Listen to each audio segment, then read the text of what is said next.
All right, everyone, welcome back. Today we're talking about the Bicentennial.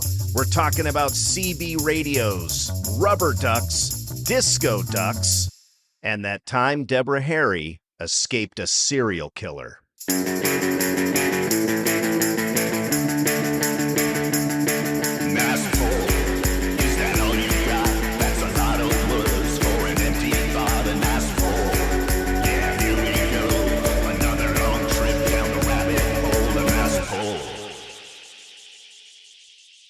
So, Chris, you said last episode that you were still having the Halloween hangover.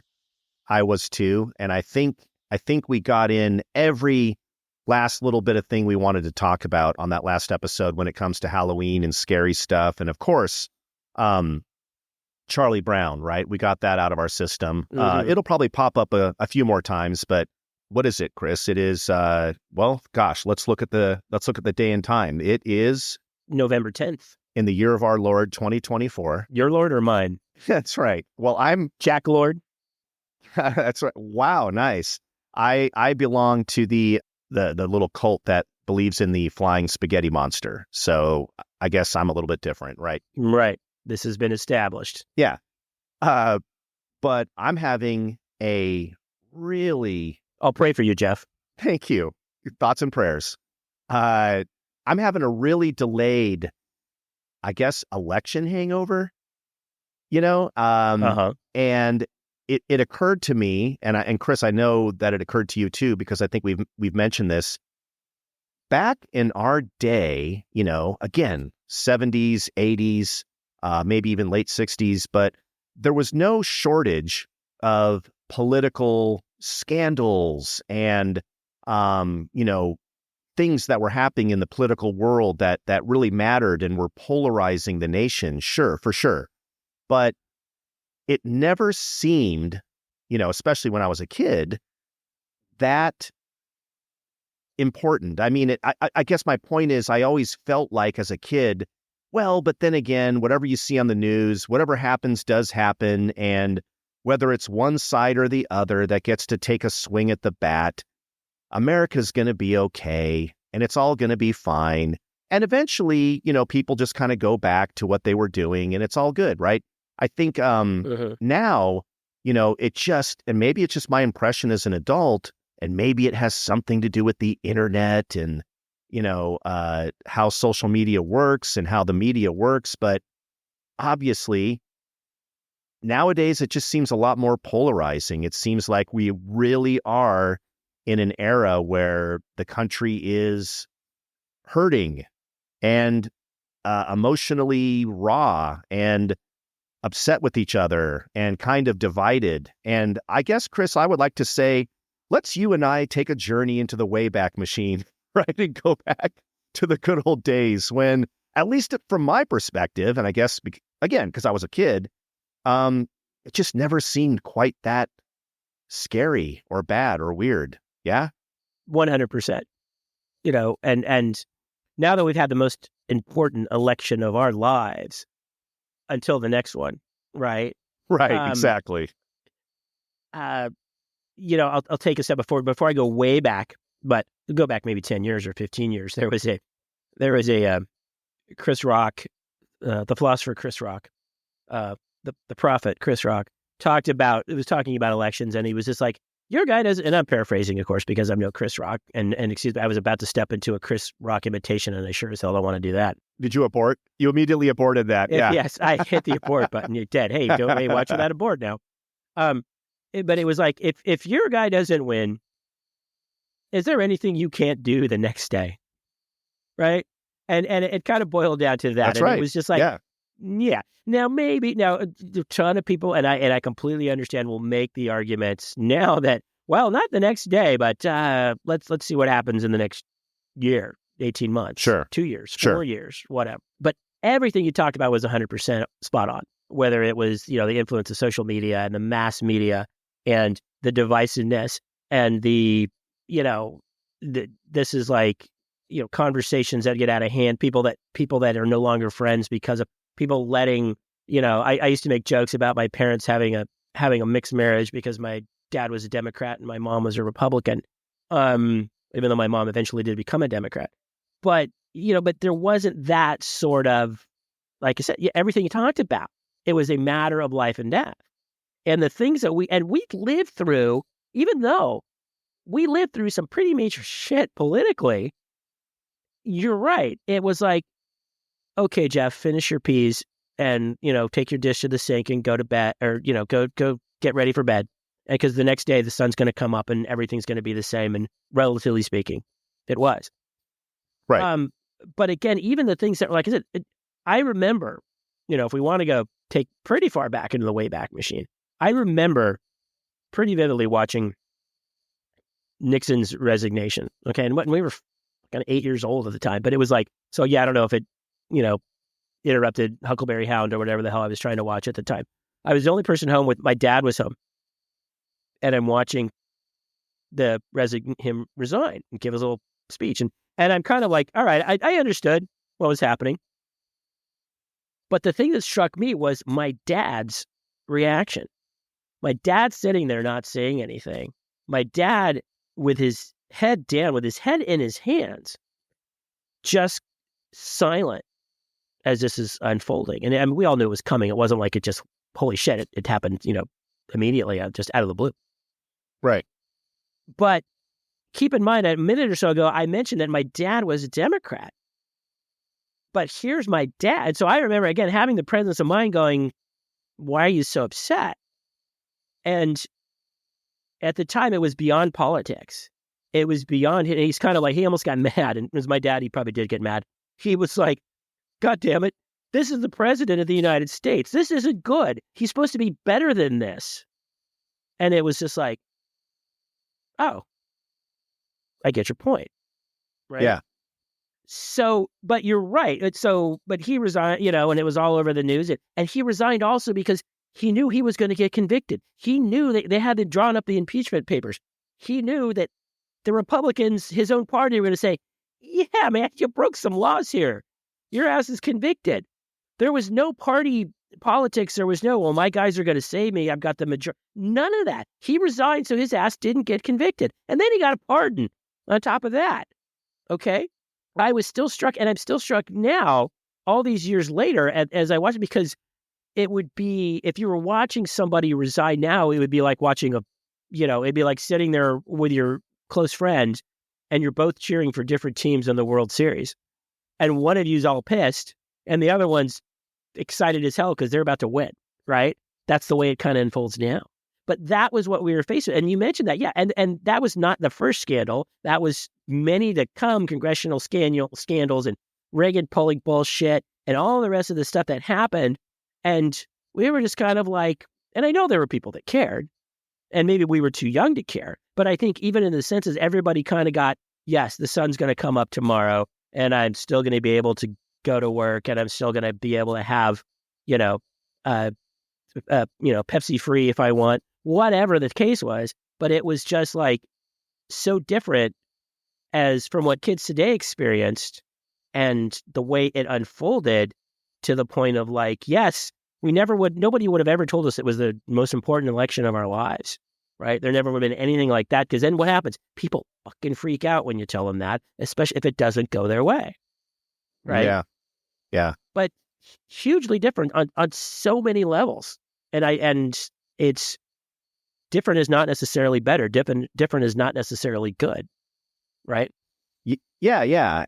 No, absolutely. And it's so interesting too, because again, when we're talking about the 60s, 70s, and 80s, well, we're talking about a different perspective, Chris, because you and I were kids, like you said. So whatever is happening in politics isn't going to affect us that much, because we just want to get on our bike and go have fun that day. But it's so interesting because we don't normally, we try to avoid politics on the show, and we're going to continue with that trend in terms of taking a side here, guys. But it is interesting because when you see someone like Nixon, what did he do? He, illegally recorded things that were going on with the opposition, right? And that was bad. By today's standards, Orchestrated a few burglaries. Absolutely. No, for sure. No, I'm not making light of it in the slightest, but I know you're not. he Right. definitely had his dudes go out and make shit happen so that they could get dirt on the other side, and no excuses. But I guess my point in all of that is, regardless of what he had done, he was legitimately remorseful. He took responsibility for his actions, and he, for whatever reasons, maybe self-preservation, maybe to try to help his name or whatever, but say what you will about Richard Nixon, he did resign and relinquish control. I it's just a different era, right? And then you had Reagan, who definitely had his own scandals. You had Bill Clinton, who had his scandals. Again, I guess a different time, right? Where people, when they got caught, they're like, hey, man, yeah, all right, I guess I need to address this. And we need to have a discussion in a forum that everybody can understand and see and have visibility on. And then we'll see what happens next. Well, Chris, this brings me back to a different topic, right? Back in the day, which Mm-hmm. is, patriotism in general, right? 4th of July, just getting so excited when 4th of July came around. Of course, we talked Mm-hmm. about this a million times, fireworks and fun and corn on the cob and carnivals and celebrating your country. And there was no better feeling. Did I care so much about my country? I don't know, Chris. Did I care more about the fact that cute girls were running around and I was able to have fun in a 4th of July summer? Probably that was more of what was happening there. But Mm-hmm. I'm thinking back right now to a happier, simpler time, maybe, Chris, or maybe it was a more complicated time. You tell me. But how about 1776 turning into 1976? And by God, Chris, 200-year celebration of our independence from those those scumbags over there Those red coats. yeah, those damn redcoats, yeah, who later turned out to be our allies against Nazi like Right. the nice the nicest people ever. But okay. Anyway, do you remember what a huge deal the Bicentennial was? Oh my gosh. I mean, Chris, I'll just have you list it off. Regale me with the world of the Bicentennial. What did that mean to Well, us, well, Bicentennial? well, you couldn't escape it. First of all, right? It was like when you think about now, when you think about, and like it's kind of think about right now when the Olympics are on, right? And it's just like, oh shit, all I'm going to hear about for the next 3 weeks are the Olympics, Olympics, but then it was gone, right? Because Olympics is 3 weeks every 4 years.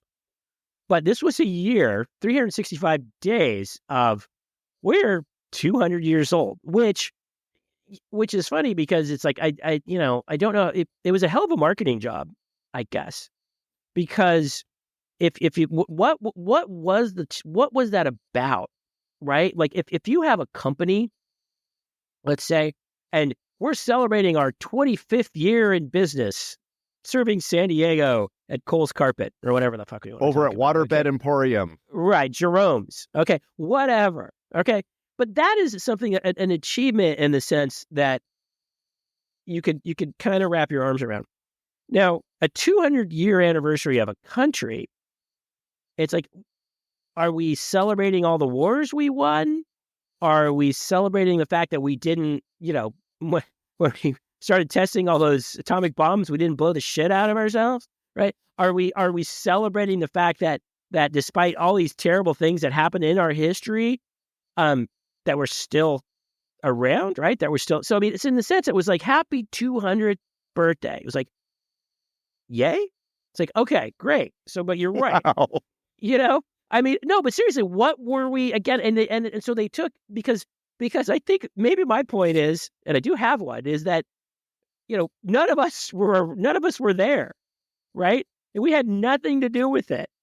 Okay. We just sustained it and not screwed it up. And I guess that's cause for celebration. So they were constantly reminded us about all that stuff. And I don't know. And again, yes, we have those, and they still pop up. We have the coins, right? We had Bicentennial. Oh, yeah, that's right. And I think if you go in your change, if you got a big jar of change like I have right now, and even I freaking hate change, like what am I supposed to do with this?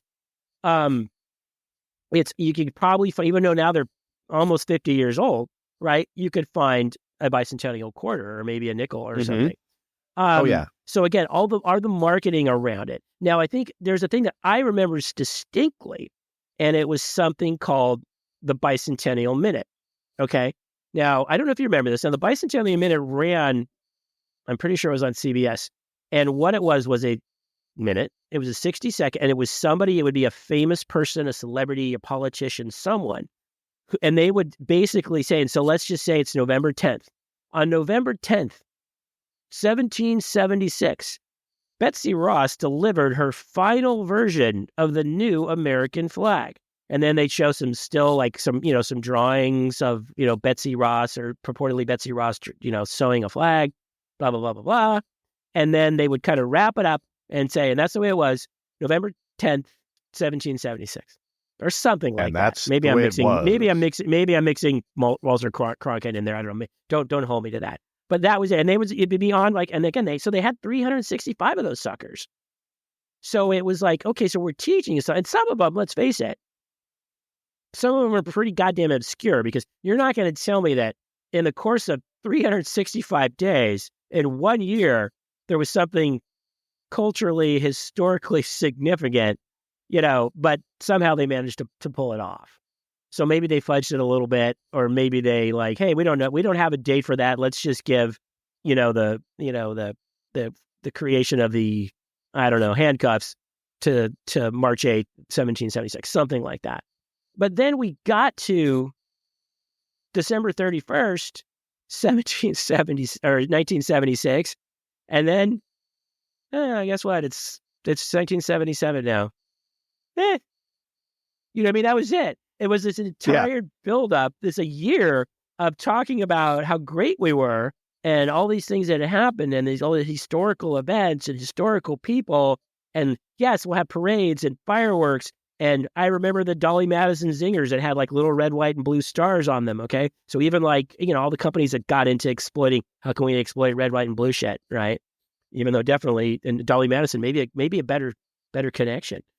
But, what I mean? So it was just this, and was that political? Yeah. And was it fun? Okay. Was it divisive? I don't think so, unless you're British, right? Did it cause any problems? Did anybody argue about the best Bicentennial Minute or who the best patriot was or anything like that? And it was literally an entire year in American history, and it was sugar-coated.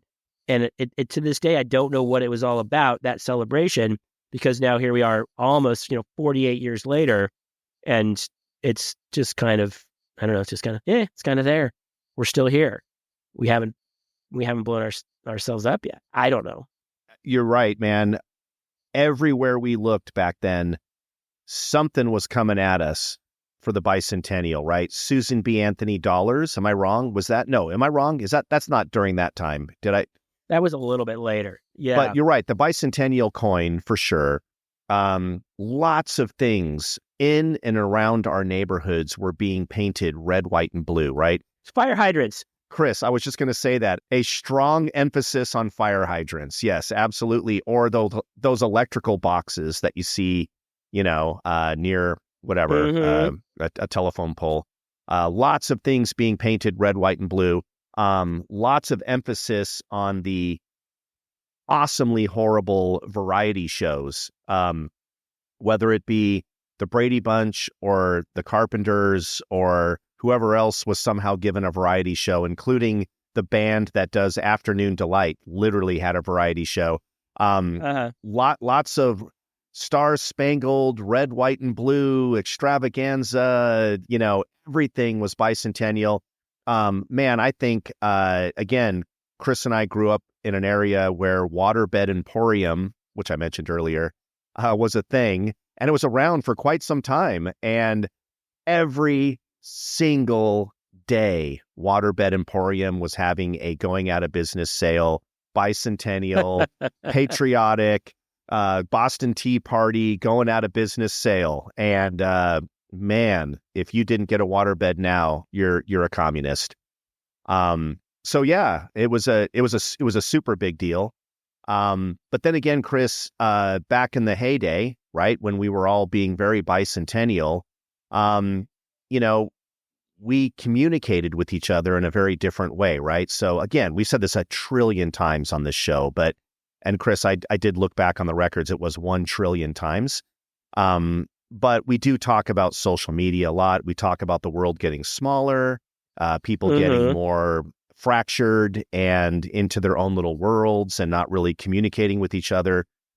But I would like to take this moment, strange as it may seem, to express my love for the 2 or 3 years right around the bicentennial when I feel like a certain type of communication was going on that none of us expected except for the truckers of America. And that would be 10-4. The Citizens Band Radio. 10-4, Rubber Duck. CB, Chris. That's right. The phenomenon of the CB radio still to this day cracks me up because it makes absolutely no fucking sense. And I may be wrong, but my brain tells me, Chris, that right around this time frame, 76, 77, 78, that feels to me like the time frame for was it dark of the moon on the 6th of June in a Kenworth, pulling logs, cab over Pete with a reefer on and a Jimmy, hauling hogs. We was headed for Bear and I-10 about a mile out of Shaky Town. I says, calling all trucks, this here's the duck. We about to put the hammer down.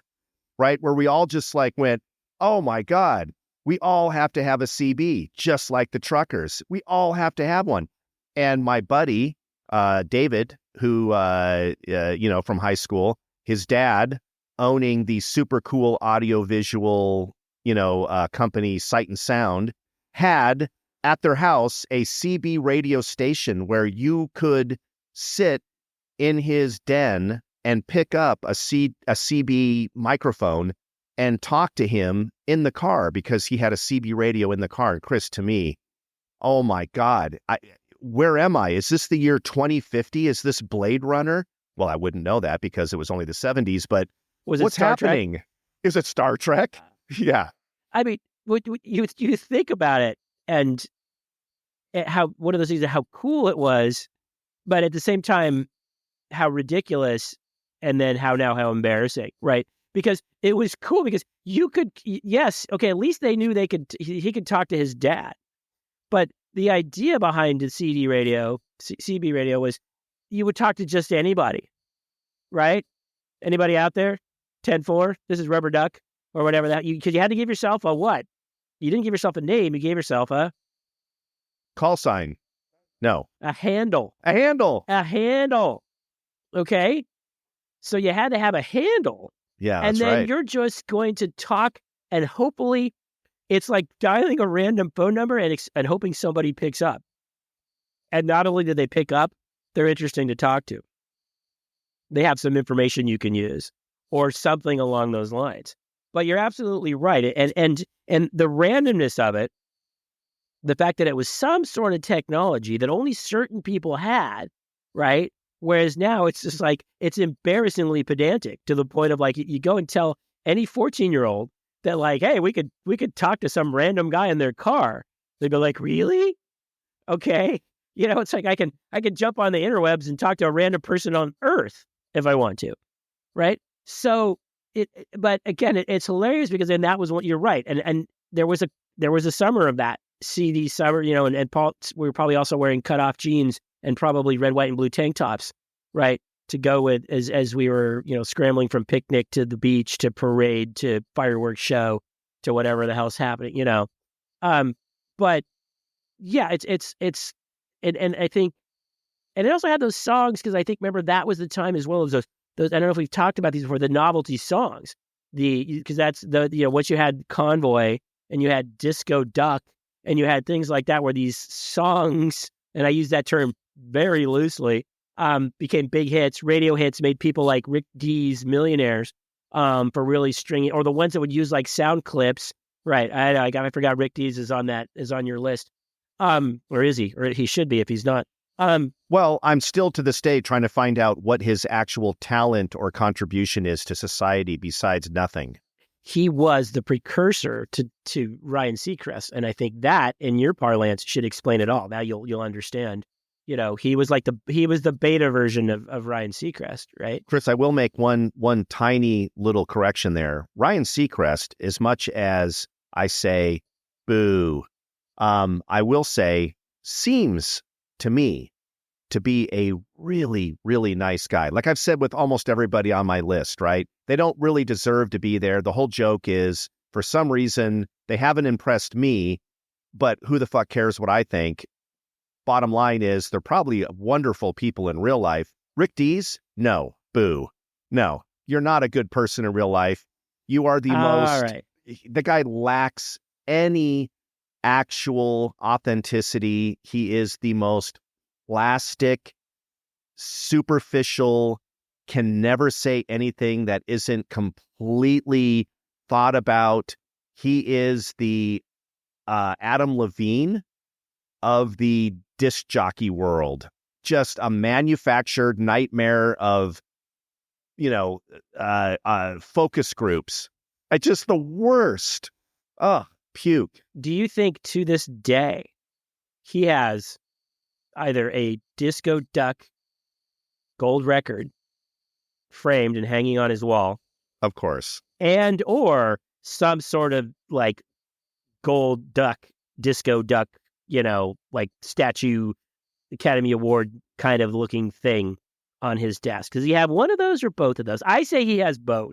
I will guarantee that he has both of those. And to his credit, he is living proof that if you believe in yourself, okay, and manifest your destiny, you might actually be able to create a reality that makes absolutely no sense based on any fathomable aspect of your personality or propensity to have anything to add to society in terms of your talent or skills. It's just, wow, just breathtaking. To me, Rick Dees is somehow the color beige became a millionaire. Come to think of it, I've never seen you wear anything beige, and I guess that explains a lot. That explains a lot. But no, I mean, I think, and again, just thinking back, and it's interesting as we landed on this because of elections, because it's not like we're 50, we're 2 years away from, well, not quite 2 years away, a little over a year away from 2026. And the 50, yeah. That'll be the question. Here's what I want to know. So if we're 13 months, 14 months away from 2026, is it 250 years? A much bigger deal than 200 measly years at this point? Are we going to have parades? Are we going to have clothes? Are we going to have, I don't know, what's 250 years? A bicentennial and a half. I'm sure there's a word for it, right? Are we going to have those? Nobody watches network television, so probably not. Are we going to be, are we going to talk about Thomas Paine and Benjamin Franklin and Betsy Ross and all these random people, not necessarily random, but all these just various characters from 1776? Or have we gotten too far away from that? Is it not as big as a deal? Or are we embarrassed by it? Or we don't care? Or we care too much? And we think, or we'd have to have a bicentennial minute that talked, or a 250-year minute that talked about how many slaves Thomas Jefferson actually owned, right? Let's keep it real. We can't sugarcoat. We can't whitewash it. We can't sugarcoat it. We can't make it seem like, yay, happy birthday, America.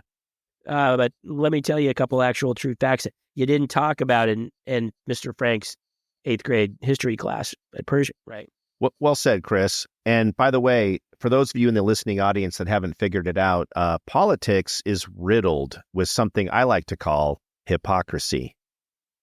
So it doesn't really matter what side you're rooting for. Man, there are some bad actors and bad players on both sides. And it's always been that way, right? And it's always been that way in politics. And, all of the tropes and the jokes and the cliches, they're there for a reason because they're true.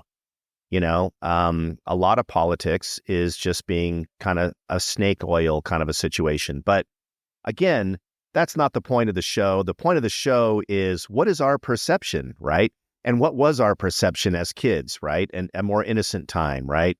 And so, look, I mean, like we said, Chris, there was no shortage of craziness going on in the world, None at all. And let's not forget that as much as we feel right now like the United States is polarized and people are at a breaking point, man, back in the 60s, could you have a more polarized decade where you had the weirdest stuff going on, with the Vietnam War and counterculture and the hippie culture, Right. and Dropout and LSD, and then the dawn of the Beatles and some version of Enlightenment from the Far East coming in, and Yellow Submarine and Timothy Leary versus, Johnson and Nixon and all this fucking crazy shit. And then you get into the 70s and you've got, again, the political scandals of, the Republican Party. And then you get into Ronald Reagan, right? And the famed assassination attempt. And by the way, I'm so glad we've healed as a nation, Chris, because the guy that tried, by the way, I have no idea why I'm suddenly sounding like Christopher Walken. Sorry. The guy that who isn't Ralph Hinckley, but who? Not Ralph Hinckley. That was from Greatest American Hero. John Hinckley. Right now, you guys, guess what? Hey, nice poll audience. I'm going to ask you this question. Where is John Hinckley right now? Do you think he's in prison? Because you're wrong. He's not in prison. He's been let go. He's out, you guys. John Hinckley is walking around, and guess what? He's got a band. You think I'm fucking joking? He's got a band, and he's playing in coffee shops, and you can go see John fucking Hinckley. And that, my friend, is America. That, to me, is the United States of America right there. He's not, you're right. He's not in prison. He's not in death row. He's not in a cemetery. He's in a coffee house playing fucking, I don't know, Toad the Wet Sprocket covers or some shit like that. Maybe he's got original information. Let's hope. That'd be cool. Okay. But I mean, it's the sense, it's the ridiculousness of it. And I don't even want to get into politics, and again, he did his time, right? I mean, he didn't actually murder somebody, right? He didn't attempted to murder somebody. He only tried to murder someone, Chris. There's a big difference. There are a lot of people that would have actually appreciated it had he actually succeeded. But that's an entirely different topic for a different podcast, and probably not this podcast at all. But, you think about it. But again, this thing showed the difference. So John Hinckley, okay, shot Reagan. What's the name of the guy that shot Kennedy? The most famous assassin of all time, besides John Wilkes Booth, is Lee Harvey Oswald. And then every serial killer, which has to have a, what, Chris? First, a middle name, middle, and last name. Yes. Well, that's to alleviate confusion. When they refer to you in the news with three names, you're fucked. Because when they list your middle name in the news, it's like, oh, dude, I'm done. I'm a serial killer or I'm a presidential assassin. Yeah. Right. Because if they had arrested this guy named, I don't know, named Jeffrey Abraham Phil, and you're like, oh shit, no, that's not me. That's not me. So, people would make that connection. Okay, but do you know his name? What's the name of the guy that shot John Lennon? Right. Richard Chapman? No. Mark. Who? Mark David Chapman. You got the last part right. Oh, Mark David Chapman. Wow, I would have sworn it was Richard. Okay. No, you'd be wrong. Chapman, but again, three names. We have to have three names there. Yeah, Mark David Chapman. And then you even remember that Gerald Ford got shot at by Squeaky Fromm, right? One of them, because she was like a Manson family member. Okay. You can go back to even Bobby Kennedy, who was shot by Sirhan, right? My point being, again, the difference is. Hold on a second. Hold on a second. I'm going to pause this. You've just brought up a great point. Why did Sirhan not have a middle name? What's going on there? What am I not understanding? I don't think he had a middle name. He only had one name, period. He didn't have one. Yeah, it was like Bobby Kennedy got shot by Cher. Right. Yeah, exactly. Right. So they just, he said name. He said Sirhan first name Sirhan? Maybe he didn't. I don't know. That's a great question. Why does he not have a middle name? Maybe it was Sirhan. And then they would have thought saying Sirhan would have been like you're trying to call Beetlejuice or some bullshit Well, like that. Sirhan cubed just, that's crazy. Yeah. Right. Sirhan to the third power.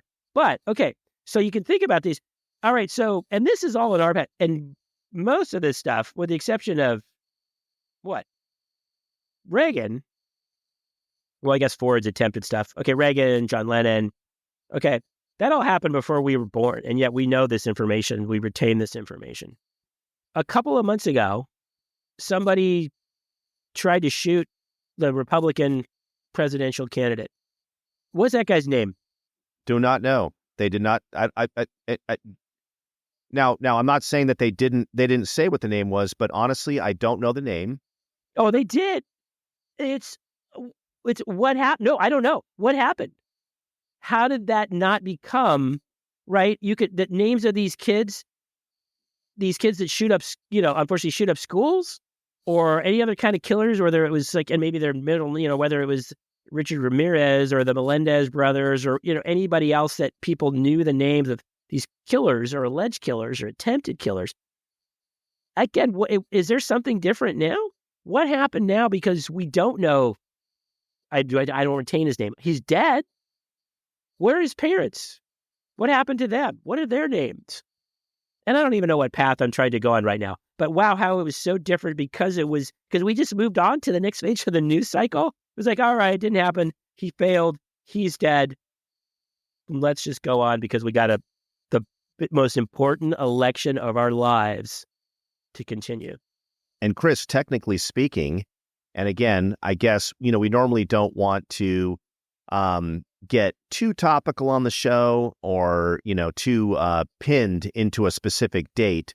But as of the taping of this podcast, I will say that presidential candidate who did just win the election has had not one, not two, but three actual plots against him, right? So a third one was just uncovered that never actually materialized, but it was caught by operatives. And again, to your excellent point, we don't know their names. And I'm not saying that they weren't announced in the press. Maybe they were, and perhaps I'm an idiot and they were absolutely announced. And I think the first guy was announced, yeah.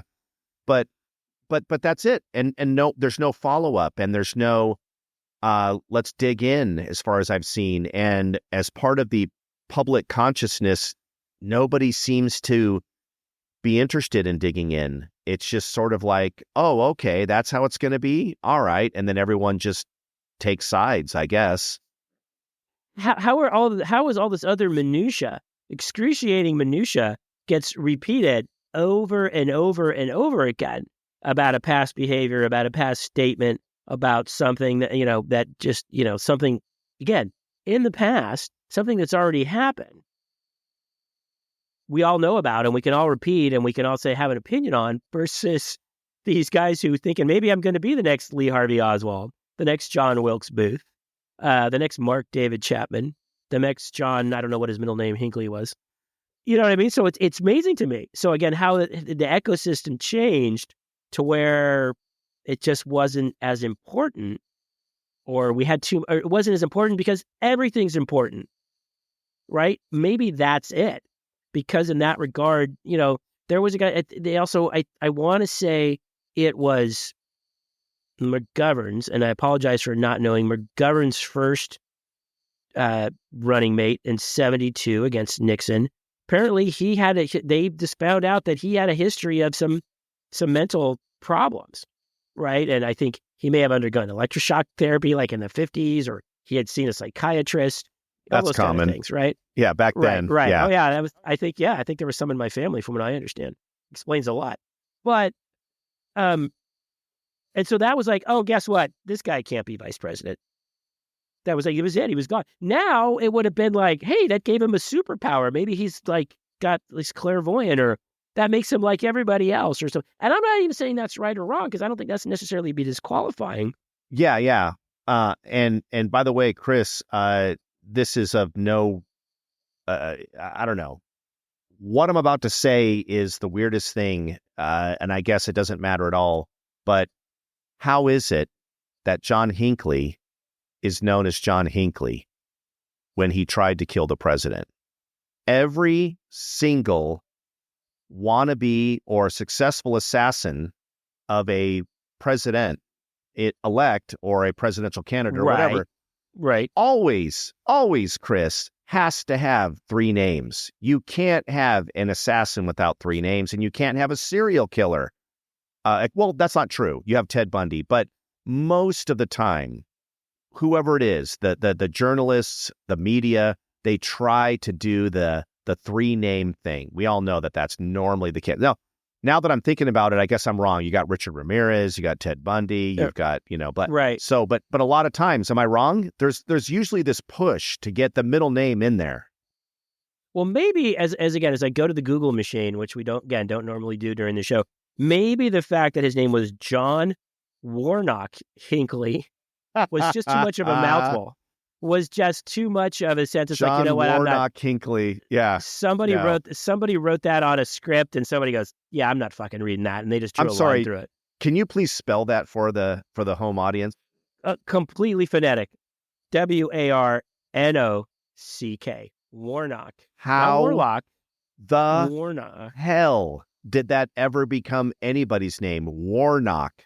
John Warnock Hinckley. Oh my God. It was probably his mother's maiden name or something like that. I don't know.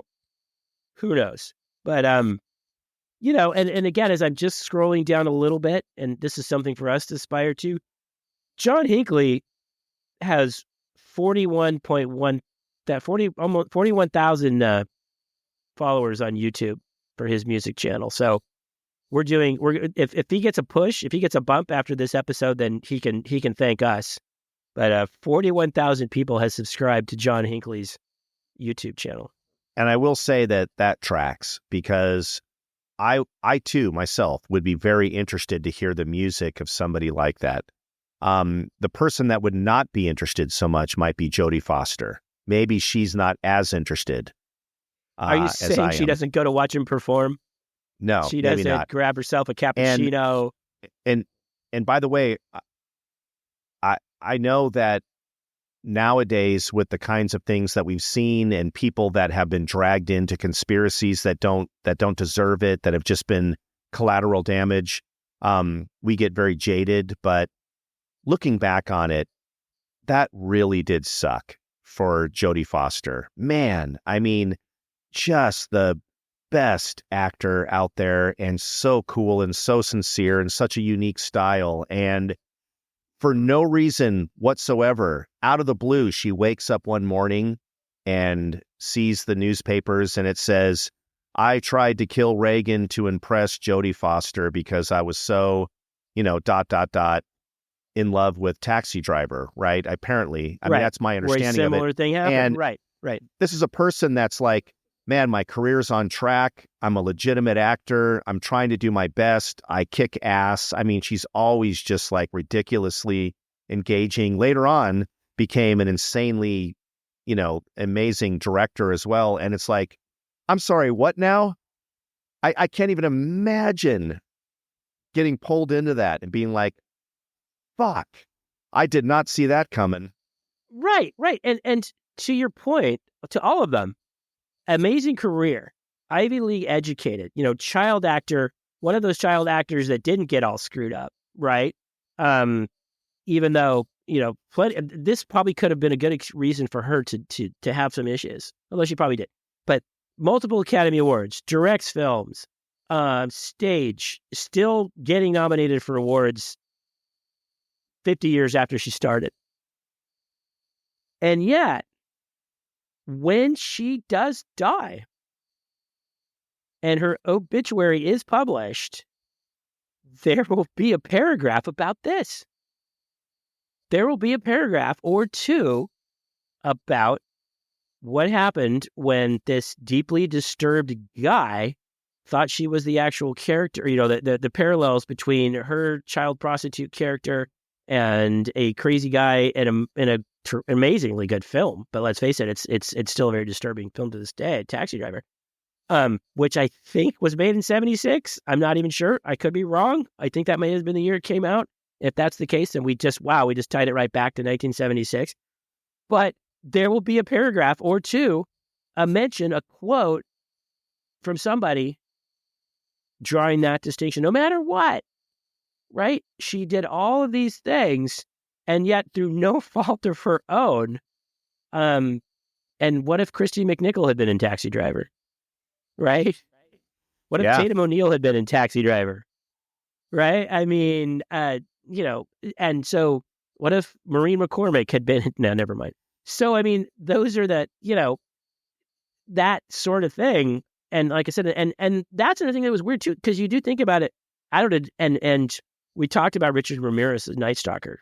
And I mentioned David Berkowitz, aka the son of Sam, in New York, right? They had that whole summer where it was like they had their blackout, a heat wave, and people were like terrified of the son of Sam killer, the Zodiac killer, who's never actually, a lot of people like to think it's Ted Cruz. I support that theory, but it's like they were that was a part of our time too. It was like, remember, it was like these were, they were like actual things. They were actual real life boogeymen in the sense. I mean, I can remember the same thing with Richard Ramirez because that was a Southern California thing, right? And people having near miss experiences with them, or people describing that, or things along those lines. And I think we've definitely talked about him in one of our earlier episodes. But they were almost, I don't want to say celebrities, but they were part of culture. You know what I mean? And they were just like, when you look back at it, you're like, are you kidding me? You're kidding me, right? This guy was going and killing people in New York. He was finding couples that were making out in cars and killing them. And then he claims later that a dog told him to do it, and Richard Ramirez climbing into people's windows and all of those sort of things. And it was just like, and it was a thing, and people were afraid, and people were like hoping it didn't, God, I hope Richard Ramirez doesn't climb through my window tonight. It's probably, the odds are probably slim, but they were, and that was like, again, that was something that was captivating to us. Now, I don't know, would it do the same thing now? Maybe not, if presidential assassins are just, literally not even referenced 2 months later, their motives, their background, their reasons, then maybe not. Maybe that's a good thing, that our fixation with murderers or attempted murderers or whatever, that we've kind of, we're not giving them the air they need to breathe, so to speak. I don't know. Yeah, no, absolutely. And by the way, I would be remiss if I didn't mention the super insane story of, Chris, we've talked about this when we talked about women that we had a crush on in the 70s. And, one of my biggest ones, of course, and still to this day, is Deborah Harry from Blondie. And you may have already heard this, but Deborah Harry absolutely 100% got into a car with Ted Bundy. Did you know this story? This story I did not know, and I need to hear. Did she tell you this? Because you did get to meet Deborah Harry. Did you get to sit next to her or shake her hand or something like that? You had no, I never did, but I love your thinking on that. I've seen her. Oh, she was your one that you wanted to meet. She was the one you wanted to sit next to on a plane. That's right. Yeah, that's right. That we talked about that. All right. Well, that still could happen. You just got to fly first class. But yeah, go on. She actually got into a car with Ted Bundy. And long story short is, obviously Deborah Harry's still alive and this and that and the other, but she very quickly realized that there was something wrong with the whole scenario, was able to get her ass out of that car. And I honestly can't remember the exact details. I don't think it was quite as dramatic as her literally diving out of the car, but it was something similar to that, where she quickly realized, just by her own instincts and the hair in the back of her neck and her own savvy, that this is not a good situation. And man, is that weird, right? To know that you just came that close to having a very, very bad night. But oh my God, would the world be a different place? Man. Yeah, we'd have no Blondie, we'd have no Heart of Glass or Dreaming or anything like that. And that's not to belittle, but it's true. I remember reading that sometime that same night of the Manson family in '69, or the Tate LaBianca murders, and when Sharon Tate, there was a small party, and there's somebody that was super like, we could probably figure it out very easily. It was like Warren Beatty or somebody like that was supposed to be at that party as well, and said, you know what, I don't feel like going, and they didn't go, and they didn't get murdered. So if something like that, obviously they didn't have that weird feeling, like, I don't know who this guy is or who these weird people are, but wow, that my hair on the back of my neck kind of stood up when you told me that, because that's a little bit too freaky. Well, and as we were talking, which is so awesome with the interwebs, as we've said, I literally, Chris, just pulled it up as you were mentioning that, and I have the rest of the story, which was, she's in the car, and as many have said about Ted Bundy, the guy's a good-looking dude, and she's just thinks that she's getting a ride, and all of a sudden she realizes that, man, this car doesn't smell good. Like, the guy actually has really bad body odor. And she's like, I'm going to roll the window down, and then realizes after getting into the car, and of course it's dark and it's whatever, probably late at night, that the car is kind of gutted. There's no door handle. There's no way to roll down the window. It's just sort of this like super weird interior. Like, the more you look at it, the more you're like, oh, people aren't supposed to get out of here. And so this is what she said. As soon as he took a weird, hard turn, like he was going to take her somewhere, she busted that door open and jumped the fuck out. And he did not go back to get her. She literally got out of the car alive by doing that. So what a weird thing, right? You would think that would be more part of the common knowledge, or you would think they would have at least made a movie about it or a documentary. I don't know, something. But, and Chris, I don't know how we got from the wonder of the Bicentennial and driving around in the 70s, hoping that your CB radio call was heard by somebody, and you, after you had carefully chosen your handle, and bought your Bicentennial quarter or whatever, but we ended with Blondie escaping the death clutch of Ted Bundy. And maybe, just maybe, that experience was the inspiration for that song. One way or another, I'm gonna find you. I'm gonna get you one day, maybe next week. I'll stop singing now. Good job. No, Chris, you sang in key. Well done, sir. All I can say is, thank God that's how the story ended, because Ted Bundy being dead and her being alive is what I love. Absolutely. All right, that was quite a stretch today. Like you said, that was a trip. That was interesting jump from, I feel better. You know what? I've got so many other things to think about. I feel better. My election hangover is almost gone.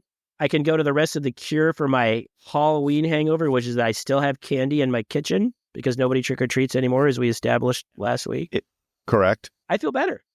I feel better already. Thanks, Jeff. I do too, man. This was very cathartic. And all we want to say here, Chris, going into the next episode is great memories in the past. God bless America. I'm sure we'll all get through whatever's happening next. And by God, there's more memories to come. Boy, do Chris and I have a number of them laid out for you in the next episode. So, Chris, what do you think, man? Until next time? Till next time, Jeff.